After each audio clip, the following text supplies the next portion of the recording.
Okay. Well, I'll call the committee meeting to order. It's August 21st, 2024. It's 9 a.m. We have the Economic Growth and Development Department of committee meeting. And the first item, I think well, let's do the minutes first of the previous meeting. I hope you have had a chance to review those minutes. If everything's okay, I'll entertain a motion to approve. Okay, a motion made by Supervisor Turner, seconded by Supervisor Mayday. Excuse me. Bean. That's all right. I'm often confused by somebody else. Anyhow, okay, any further comment on the minutes as proposed? All those in favor, please signify by saying aye. Aye. Any nays? Okay, unanimously approved. All right, Liza, can we go with you first? Sure. We have a resolution request for a new contract with whatever that is, BOS, for youth GED class for the upcoming academic year. Thank you, sir. Good morning, everybody. So this is our annual contract with BOS. We partner with them. They teach our youth GED class, which is for youth age 16 to 24 who've dropped out of high school. They also get career exploration training with our youth counselor. The only thing that's different in this year's contract, of course, fringe went up a little bit, but also because we've had a waiting list for 3 years, whereas there's pros and cons to that. We have increased the capacity for our class, so we will take up to 18 youth in the class now instead of 12. So those are the only updates for the contract this year. Okay, are there any questions for Liza on this matter? It's an action item. Okay, it's an action item. Will somebody bring it to the floor? Yes. First. Yes, Supervisor Bean, seconded by Supervisor Turner. Any further comment, questions? All right, let me put it to a vote. All those in favor, please signify by saying aye. Aye. Any nays? Passes unanimously. All right, next item, a resolution to request to transfer Warren County Workforce Development Funds. Liza? Yes, this is just a housekeeping item as we continue to have challenges with the county's financial platform, New World, and we're on a different calendar year. Very often we have to transfer funds to balance the budget or to make everything line up. So this is just a housekeeping item, but I'm happy to answer any questions. Liza? Hearing none, it's an action item. I'll entertain a motion to bring it to the floor. Okay, Supervisor Crescido and Supervisor Mayday. Any further comments, questions? Seeing none, let's put it to a vote. All those in favor, please signify by saying aye. Aye. Any nays? Passes unanimously. Next item, resolution request to amend resolution of the ARPA-funded job coach position to include other part-time summer positions as well, including summer interns. Actually, withdrawing that request, we've been able to correct that with the clerk. So thank you. Moving on to the next item, resolution request to amend budget to allocate expenditures for 4 years of salary and fringe for the student to careers development specialist for $250,000. Yes, so this resolution, which you may recall, is covered by ARPA funds. We need to make this amendment to reflect the expenditures for the second of the 4 years for the total salary for 2023 through 2026. But this request is just for this year so that we can allocate those funds and pay for that salary. Okay, for a total of $62,500. Any questions for Liza on this matter? Action item, so would somebody please bring it to the floor? Supervisor Mayday is bringing it to the floor, seconded by, or did I get that mixed up again? Supervisor Bean. I'm often confused. Supervisor Bean brought it to the floor, seconded by Supervisor Turner. Any questions, comments? Okay, let me put it to the vote. All in favor, please signify by saying aye. Aye. Any nays? That item passes unanimously. Last of the action items is a resolution request to approve Saratoga Warren, Washington Workforce Development Board budget funded by Saratoga County this year. Thank you. So this is another annual housekeeping item, and usually the three counties split the cost of the workforce board. But Saratoga County is covering the entire cost for this program year, because they've had extra funding with staffing shortages. So there won't be any money coming out of my budget to cover the board this year, but you have the full, budget, workforce board budget. If you're curious where that money goes, you're welcome to review that, and I'm happy to answer any questions you may have. Any questions for Liza on this matter? Okay, it's an action item. Will somebody bring it to the floor? Supervisor Mayday. Yes. I am having a little off day today. That's all right. Seconded by Supervisor Bean.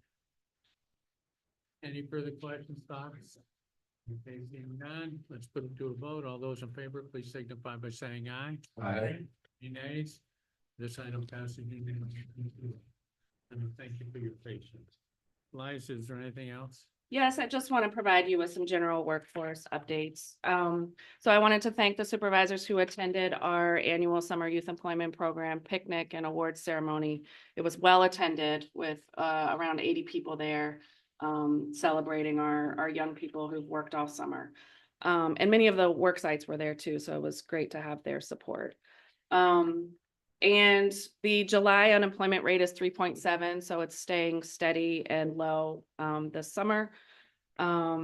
September 7th, you may have seen from Don Lehman, we are celebrating our hospitality, retail, and tourism workforce again with our third annual award ceremony and free night at Six Flags.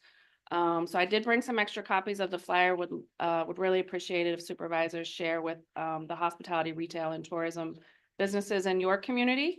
It's a free night, like I said, but they can bring a guest for $5, and that money is going to Family Services Association this year. We are also encouraging winter employers, if they want to come and table at the event, we've had a few there in previous years, to recruit seasonal workers for the winter. So please also let your winter employers know that. I'm happy to answer any questions pertaining to workforce development, but those are my I main. have to comment that there was a very nice luncheon, and the kids that get employed obviously enjoyed your organization and what they do. It was a mutual agreement.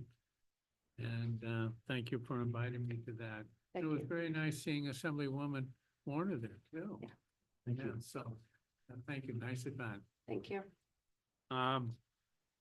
Okay, anything else?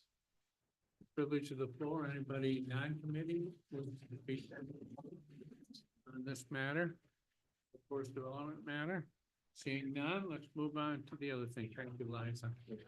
All right, Nathan, you're up next. We have an action item appointing members of the Warren County Climate Task Force, and I looked through that, and that's a nice group of people we have. Let you take it from here. Yes, thank you. So Warren County is a certified climate smart community, bronze level. This status was achieved through committing to a number of actions that helped us understand and offset some of our impacts on the climate, and at the same time have improved government efficiency and cost savings.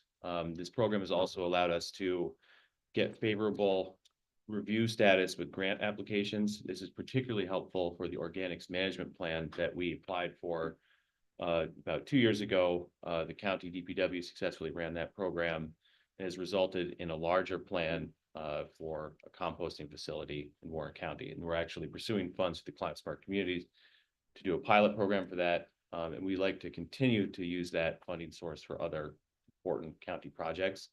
Part of that requires having an up-to-date climate smart task force. Matthew Smith, who is our new junior planner from the Tug Hill Commission, has reassembled the team, and we are required to reappoint this team from time to time to stay, above board. So the people you have in front of you will be on this climate task force. We're going to be holding, I believe, quarterly meetings at this point. And it'll help us drive our actions both as a department and a county for what sort of other opportunities we pursue to reduce our climate impacts and improve government efficiency. So love to just get that back up and running. So Well, like I said, it's a good group of people. All right, well, this is an action item to approve the committee list as presented to you today. Any questions, thoughts? All right, I'll entertain a motion to bring it to the floor. Supervisor Bean, seconded by Supervisor Turner. All right, let's do a vote. All those in favor of the committee as presented, please signify by saying aye. Aye. Any nays? Passes unanimously. Next, confirm Warren Washington Industrial Development Agency's resolution to provide benefits to a medical facility as per the Warren Washington IDA Resolution 924. Ethan? Unfortunately, I can't speak very well to that agenda item. While it is on my agenda of the planning department, there's not a great fit, but there's some New York State laws that require that our IDA get some degree of consent, the Warren County Board of Supervisors, when they apply benefits to commercial activities, industrial things that have some retail component. I think the way the law is written, that if there's any sort of retail involved, it requires an extra level of scrutiny in order for them to receive the benefit. So in the agenda packet that was sent over, or the like the resolution from the Warren Washington IDA and the findings from their team support their decision to apply these benefits to, I think it's Adirondack radiology. And I think we did this a few months, I believe it was in May. We simply needed to provide some consent for this action. Beyond that, I can't speak to it unless there's members of the Warren Washington IDA that have further insight on it. I've read this before, but it was a while back. It's for, the Cary Road Medical Building, an expansion there. And Adirondack Radiology Association, which I believe is associated with Hudson Headwaters, of course. And I think they're asking for some tax breaks such as sales tax on building materials and so forth. And so I guess they're looking for our consent for this to go on. They're going to have a public hearing in the IDA and so forth. Yes, John. Thank you, Mr. Chair. There's also a pilot for payment in lieu of taxes for property taxes. Basically, Adirondack Radiology has a facility on Bay Road, near Bay Road, and they're closing that facility. They're consolidating operations in the building they have on Cary Road. And what they're bringing in is this new type of open MRI that's like something we've never had here before with all this technology. So it's a sales tax break, and it's also a property tax break, so they can get the facility up and running. How long is, thank you, Mr. Chairman, how long is the pilot for? I'm Is it- looking, yeah, I usually. I don't know. Sometimes less. I believe it's 10 years. Oh. Yeah, that's standard, but again, it's Okay. a pretty lengthy offering we have before us, so. Yeah, it looks like it's 10 years. 10 years, okay. Yeah, and if you look on the last set of pages, and estimated net exemption for a total of 10 years would be 73,230. The project cost is estimated to be almost $1 million. The sales tax that could be saved is assuming to be about 300,000. And so, I personally feel that, this is a good thing to have in our area, especially with the new MRI format, which I will that is defining for some. I've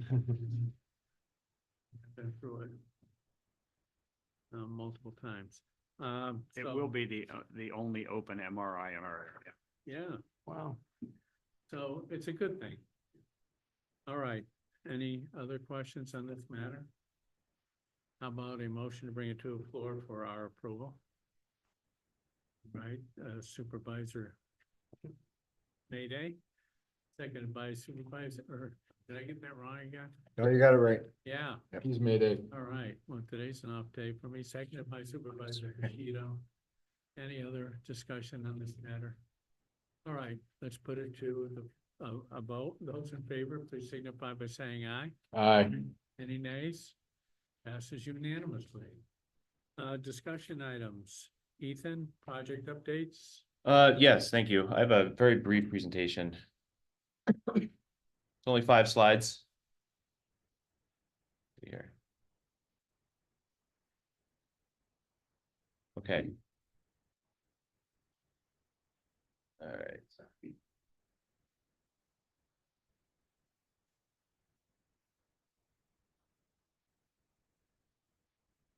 Okay, let's see here. There we are. Okay, so before I get to this presentation on our grant funding status update, there's 2 brief announcements I want to make. One is a housing related opportunity. Since the housing needs assessment was released in October, the state has actually released a number of new housing programs, one of which is very much applicable in the context of Warren County. It's the acronym VRIP. It's the Vacant Rental Improvement Program. And this targets vacant residential units that are between 1 and 5 units. So not massive buildings, fairly smaller. So think about particularly up county main streets, hamlets that have maybe something downstairs, but vacant space above. So, you know, Pottersville, Chester, Johnsburg. I know this is a big deal in hamlets. This provides between $50,000 and $75,000 per unit in support. Unfortunately, or fortunately, this program is only available to not-for-profit organizations. So one of the strong recommendations from the housing needs assessment was to leverage capacity on the regional scale. Believe Saratoga, or excuse me, Ticonderoga Pride, which is now the North Country Revitalization. I apologize, I don't know the new acronym, but in any case, Nicole Justice Green, the executive director, is submitting letters of interest for participation in this program so that they can prepare a strong application later on in October, I believe. So she had extended the offer to Warren County communities, despite the fact that their press release only references Essex County. This is actually now through conversations with her available in Warren County. So if you know landlords, property owners, other people that have existing structures that have, you know, the potential for infill development, please have them go online to the website, which I can provide here, EssexCountyLandBank.org, Vacant Rental Improvement Program, VRIP, and fill out this preliminary application. And this expresses interest, and that should help build up the application that they're going to be submitting. So it's a really good opportunity. The state has been responsive to the needs of rural communities on this one. So I would encourage anyone that has any structure like this to at least consider it and put something in. It's not too in-depth of an application either. And the other thing too, just very briefly on the topic of housing, we did host a productive conversation a week and a half ago on the topic of local short-term rental regulations. It was sort of a roundtable with zoning enforcement and code enforcement officers from across the county. We've fully recognized that short-term rentals are, it seems to be there's an appetite to handle them on the local basis because every community is a little bit different. So we had representatives from Lake George, Hague, Luzerne. Everyone has a different way of handling these things, and we allowed everyone to come together to discuss, you know, what's going well for them, you know, lessons learned, and then really just to get together and share ideas. It was very nice because we had the opportunity for Charlie Wallace from the Building and Codes Department, and then Christina Norton and Lisa, the treasurer's office, to come and talk to these people about how the county interacts with short-term rental regulations. So we felt, you know, the participants gave us all positive feedback on it. We were happy. We learned some lessons. We think there's opportunities for the county to collaborate and assist some of these communities in their own way. Data sharing and other use of things like Granicus. So we have some follow-up activities on that, but very happy to have it done. It's a super important topic and where I think everyone's benefiting from their own local laws. Anyways, so if there's any questions about that, please reach out to us. We plan on doing quarterly ZEO, zoning enforcement officer and code enforcement officer meetings so that we can bring everyone up to speed and just increase capacity on the local level. All right, and actually the next topic on that one is going to be how local planning and zoning offices interact with the Adirondack Park Agency. So we're working right now with some other counties who have done that, and then some on the APA themselves. And Matthew Smith, our junior planner, is playing a key role in organizing these meetings. So it's been great. And then very briefly, this presentation, I handed out to everyone a fairly large sheet of paper.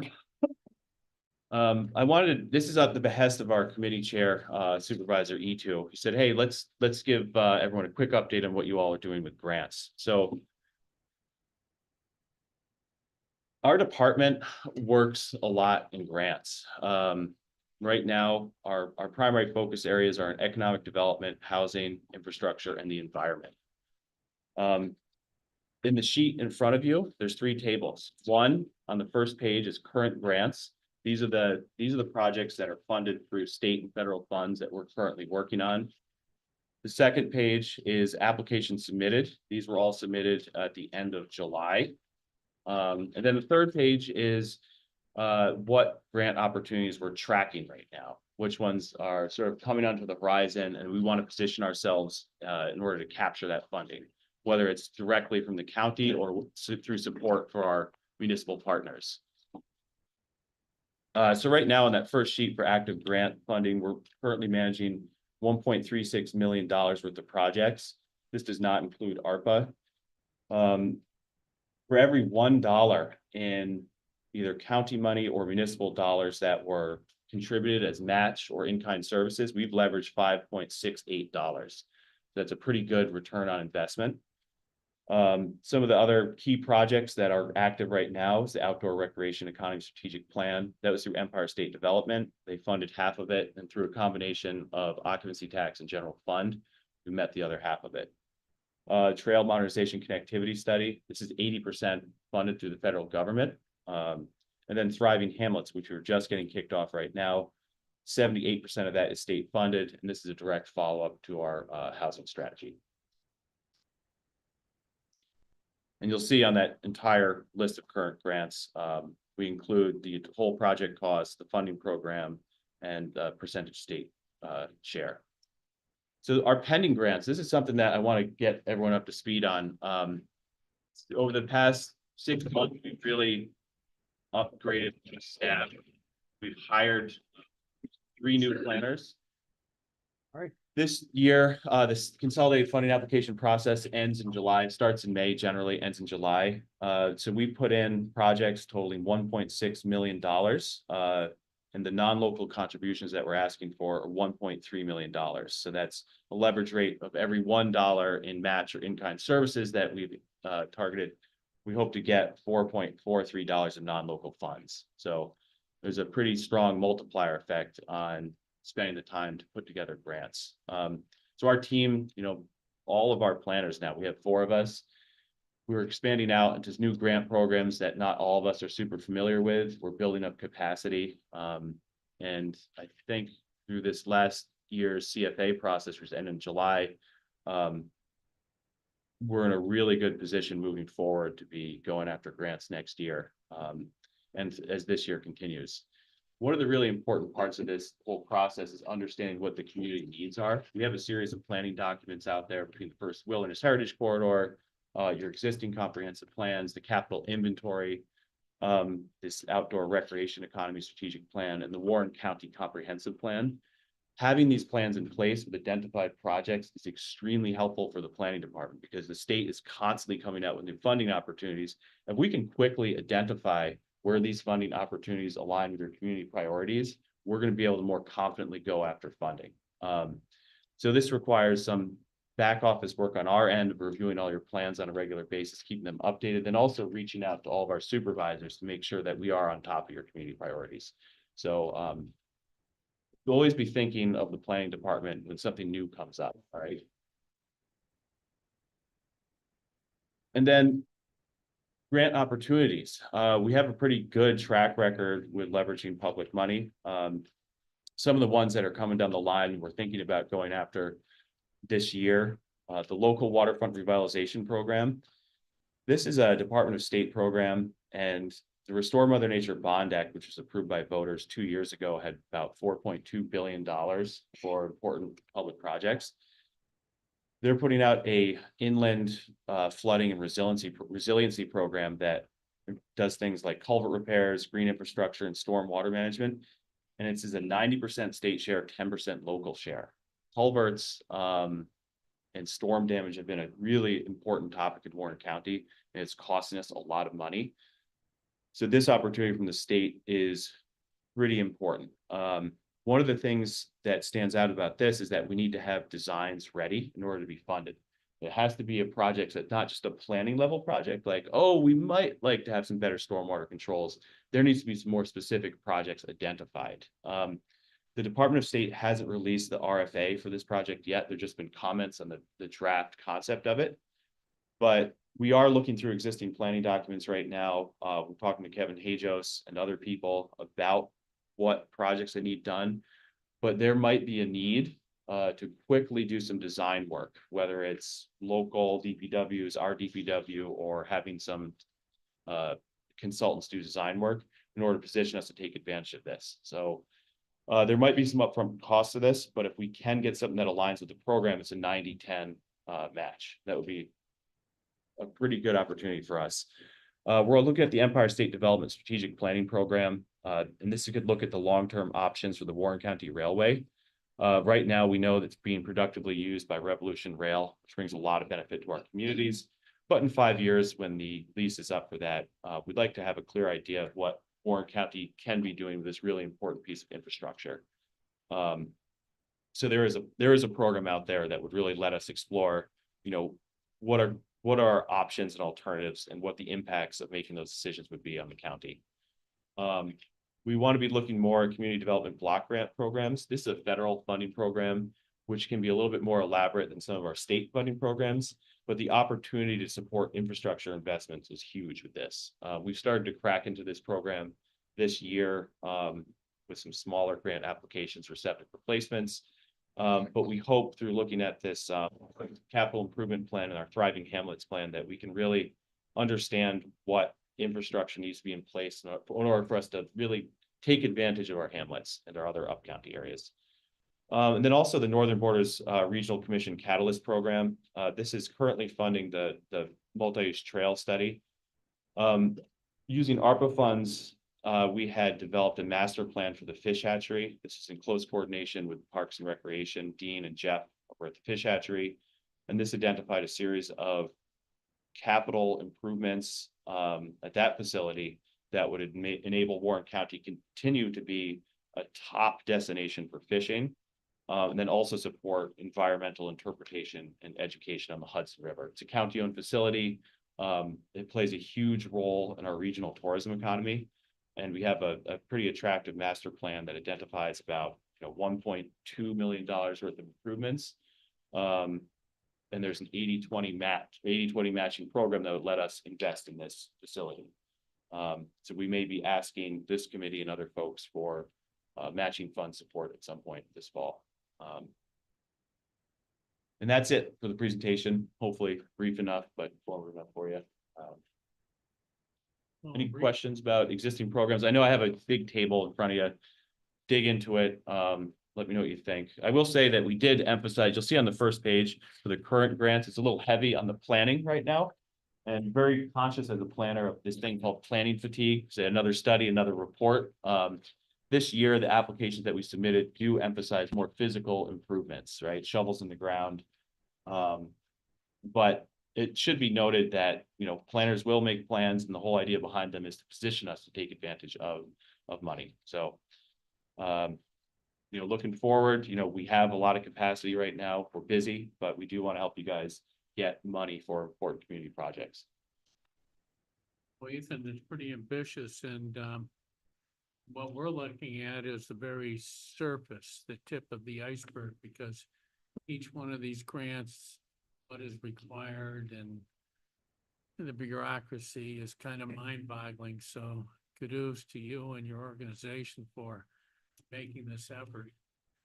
Questions from the committee? All right. So that's an information part. Anything else, Ethan? I think that's it for now, but seriously, on this VRIP program, I'll hand out the flyer, the vacant rental improvement. This is a big opportunity. And I would very much encourage you to put in an application, or, you can talk to us or Nicole Justice Green, Ticonderoga, to help you get applications in. Yes, Supervisor Patino. But you said that needs to be non-for-profit, 501c. Yes. So how would that work? And a 501c owns the building? Oh, no, actually, so the applicant, The in order that applicant, would be okay. managing and running the program. Running the program. Yeah, Okay, yeah. gotcha. So and Nicole Justice Green up at the Pride of Thai, they do a great partner in this, right? So they've got their service area in Warren County. It's fantastic what they've offered to do for us. Okay, and the building needs to be vacant? Mhm. Has to be Yeah. 100%, not a percentage of it? Well, the unit itself needs to be vacant. So if there's like things that are code deficiencies, health and safety hazards, and there's desire to, rent it out, and of course, it wouldn't be allowed for like luxury apartments or short-term rentals. This is an opportunity to bring it back online. And it's just it's for residential? Yeah. Could you have Yep. residential on first floor, commercial on the second, Yeah. and residential right? I believe you could have commercial on the first floor and then Okay. have residential on the top floor. Alright, and- Because and again, in the hamlets, this is In a big North deal. Oh, I said that backwards, Yeah. yeah, so I meant to say commercial on first floor, yeah. Okay, And so they will be the ones that would be administering the grant, is that correct? Yes. And they've got a good track record with these sort of programs.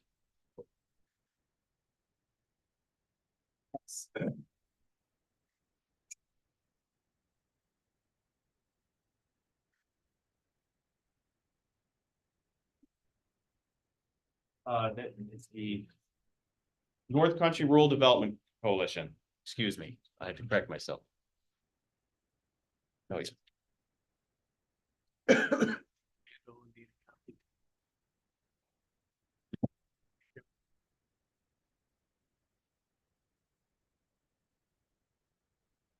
Add much to this, Ethan? The Essex County Land Bank launches initiative to revitalize vacant properties. So that's the one. I mean, that's the vacant rental improvement program. And the clarification there was that it was done under the auspices of the Essex County Land Bank, as they're not for profit. But in talking to Nicole Justice Green, she said she'd be willing to apply under the North Country Rural Development Coalition, which includes Warren County. So it's just that she's willing to apply under a different hat for our benefit, which is quite nice. Yes. Mr. Supervisor Chairman, Wild. thank you. Is there some upfront match that we need to do with this? Not for this one, no. Okay. No, that's a nice part of it. The LDC is working on something to help with new development. Yeah. This is a good piece of the puzzle also. It's very good.